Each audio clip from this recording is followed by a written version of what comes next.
911 operators, what is that one call that you could never forget? Harley motorcycle tipped over and the clutch lever went into a 4-year-old's eye. Parent was on the line asking what to do. Suddenly, she said, "They are going left the motorcycle." I emphatically told her to tell them to stop and wait for rescue, and EMS rescue ended up cutting off the clutch lever and transporting the kid to hospital. She underwent surgery. That was 1982. Just last year, I met the lead rescue officer and the girl herself, now fully grown. They wanted to meet the 911 operator that saved her vision.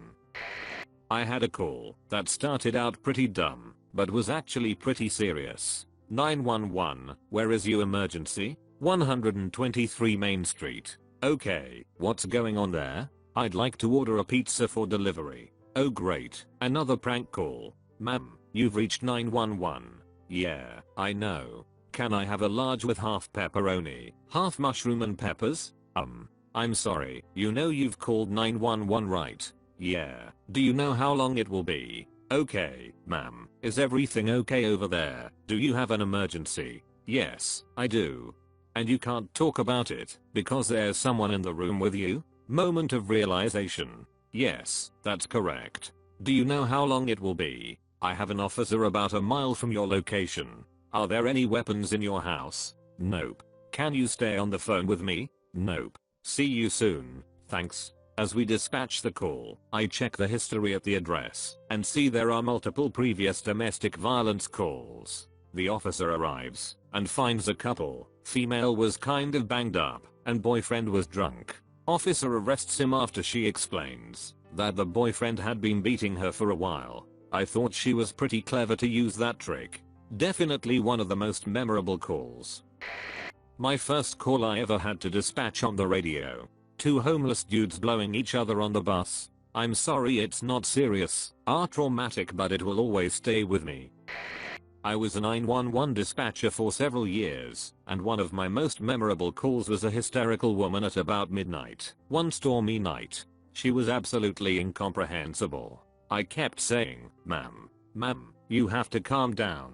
I can't understand you, ma'am. This went on for what felt like forever. I couldn't get anything useful out of her. My officers were en route to this obviously horrifying situation. Finally, she said something about being with her sister. How old is your sister? 1. Instantly suspicious, I asked, how old are you? 5. A 5-year-old boy. So that's how I inadvertently called a little boy ma'am many times. Oops. The storm had woken him up, and his parents were gone. They went out to move their cars to shelter in case of hail. He was just very scared. My officer still responded and talked to the parents about not leaving sleeping children alone, but everybody was unscathed. It wasn't my most tragic call, but it is one I've never forgotten. Poor little ma'am. I used to work as a relay operator, 711, and often got misdialed 911 calls. We would connect them to 911, but since they connected through us, we had to stay on the line. One time I got an old woman who fell out of bed and couldn't get up. I connected her to 911, and from there they tracked her location. The 911 operator is like, ma'am, are you in such and such hospital? Are you calling from the hospital? Yes, I fell and no one will help me. Not sure what the 911 operator did, but about 10 minutes later you hear someone come into her room to help her up. Apparently this woman fell out of her hospital bed and no one noticed for over an hour until she dragged herself to the phone and called 911. I was like, note to self, never go to this hospital. 911 dispatcher here. I took a call once of a house being on fire. So of course we send fire department out. Soon as they arrive on scene they ask for the police to respond. Police don't typically respond to this area with FD. Turns out the story was that a girl's fiance arrives home and dumps gas on her and lights her in fire. She then runs to the shower to try to put herself out. He follows her, turns the shower off, dumps more gas on her, and lights her back on fire. She then runs through the house, thereby lighting the house on fire. She then runs out of the house as FD arrives on scene. So when FD pulled up they had arrived to a body collapsed in the yard on fire. When PD arrives, the male fiancé walks out of the burning house, lets himself into the back of a police car and says, Take me to jail. My mom was a 911 dispatcher for over 30 years. She had many crazy calls, but one story she told me always stuck out from the rest. One day a man called in. With a calm voice he told my mom he was in the local hotel, and that he had doused himself with gasoline, and was going to kill himself. He called in, so they could evacuate the hotel, because I don't want to hurt anyone else. While my mom is trying to talk him out of it, she is on another line to the hotel letting them know what's going on, and to get everyone out. While emergency services are en route, she has to stay on the line, whenever possible, to keep people calm, reassure them help is on the way, and to try her best to keep track of what's up on the other end. As soon as the guy heard the sirens coming in the distance, he asked her if everyone had been evacuated yet.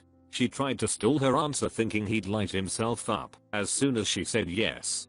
Didn't work. Seconds later she stated hearing the worst scream she's ever heard, and she's heard many during that job over the years, and then the phone went static. And then silence. He died in that hotel and mom had to listen.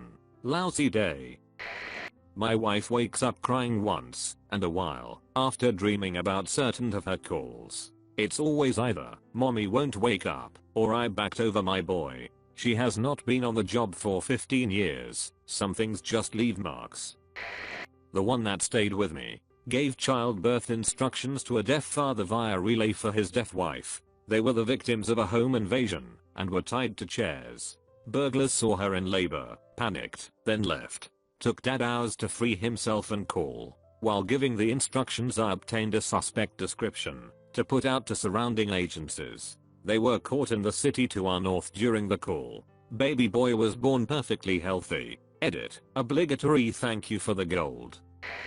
Former sheriff's department dispatcher in charge of non-emergency and 911 calls for a rural southern county. I picked up the job part-time and was in the process of training. My supervisor was sitting next to me listening to my end of the call, but she was not hooked into the line to hear the whole call. Line rings. I answer. It's 911.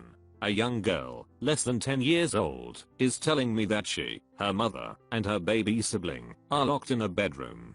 Her uncle is pacing around outside the door holding a knife and threatening to kill them all. She does not know the house number/fire number where they are, and mom has basically checked out of the conversation out of fear. I have a vague idea of where she is, so I send deputies in her direction with the promise that I will get better directions. As is typical in rural areas, everybody owned a scanner and listened like it was their job.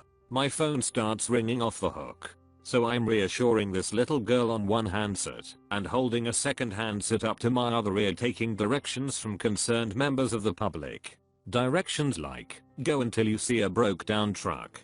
Keep going. When you get to the second broke down truck, turn right and continue until you see a large rock. It was also late enough in the evening that everything was dark out.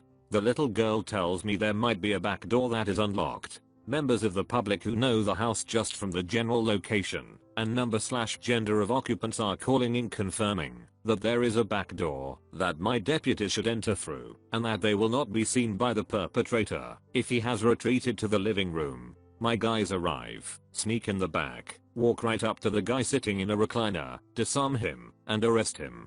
Family gets emergency protective orders so he, ideally, cannot be a threat to them again. I almost quit after that call because my adrenaline was running, I was shaking, and I'd had to handle it mostly myself because my supervisor couldn't hear what was going on. I stayed with it, and it was one of the best jobs I had. I quit when I moved to another state, but it was a sad decision to make. Edit. I would like to add that the whole not being able to find your house in the country thing was extremely common back then, and I cannot speak to current systems in rural areas. I also got extensive public help via scanner listeners the time a home security company called to report a possible break-in or medical emergency, but they only had a billing address on file. No directions to the house whatsoever. If you have any kind of company servicing your home, make sure they have your actual street address/fire number and a backup, detailed set of directions to your home including landmarks. I don't want to ever see anyone in an easily preventable emergency because ADP doesn't have the details necessary to send someone to your home. I'm a 911 operator. My favorite call I have personally took that I won't forget is about a couple at McDonald's. They had just purchased a new vehicle and went out to celebrate the purchase at a local McDonald's. The wife for some reason decided she had better check the spare tire and make sure they had one before they left town, and found a gun instead. I received a call from the wife stating she just accidentally shot her husband. When I was asking about exit wounds, she said it did not penetrate but burned him real badly. Turns out wife shot the husband with a flare gun when she went to show it to him. They did not finish their Big Macs, and I'm not sure how that marriage ended up. He wasn't a happy man on the way to the emergency room to get burn treatment.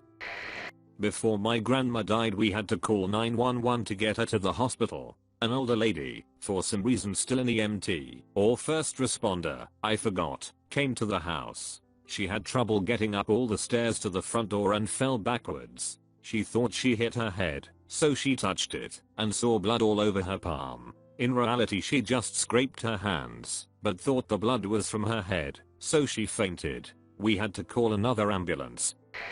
Actual 911 operator here for a major North American city. Throwaway for privacy issues. Also, I can't go into great detail. Worst 2 calls I've ever taken have both been callers who committed suicide while on the phone with me. First was a female who jumped from her apartment balcony while on the phone with me. I heard her scream the whole way down, and I heard her hit the ground. I still have nightmares of just the sound of her screaming and hitting the ground. Second was a male who hung himself while talking to me. He said he didn't want to be by himself when he did it, so he called 911.